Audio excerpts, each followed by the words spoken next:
Okay, yes, we are bored. We're all bored now. But has it ever occurred to you, Wally, that the process that creates this boredom that we see in the world now may very well be a self-perpetuating, unconscious form of brainwashing created by a world totalitarian government based on money, and that all of this is much more dangerous than one thinks, and it's not just a question of individual survival, Wally, but that somebody who's bored is asleep, and somebody who's asleep will not say no?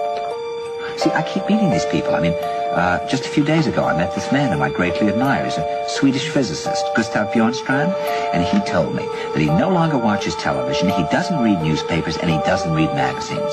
He's completely cut them out of his life because he really does feel that we're living in some kind of Orwellian nightmare now, and that everything that you hear now contributes to turning you into a robot. When I was at Findhorn, I met this extraordinary English tree expert who had devoted his life to saving trees. Just got back from Washington, lobbying to save the redwoods. He's 84 years old. He always travels with a backpack because he never knows where he's going to be tomorrow.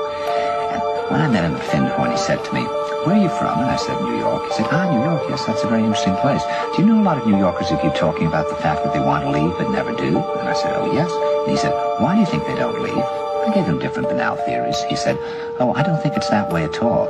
He said, "I think that New York is the new model for the new concentration camp, where the camp has been built by the inmates themselves, and the inmates are the guards, and they have this pride in this thing they've built. They've built their own prison, and so they exist in a state of schizophrenia, where they are both guards and prisoners, and as a result, they no longer have, having been lobotomized, the capacity to leave the prison they've made, or to even see it as a prison."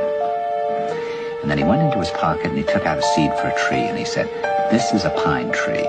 He put it in my hand and he said, "Escape before it's too late." See, actually for 2 or 3 years now, Chiquita and I have had this very unpleasant feeling that we really should get out. And we really feel like Jews in Germany in the late 30s. Get out of here. Of course, the problem is where to go, because it seems quite obvious that the whole world is going in the same direction.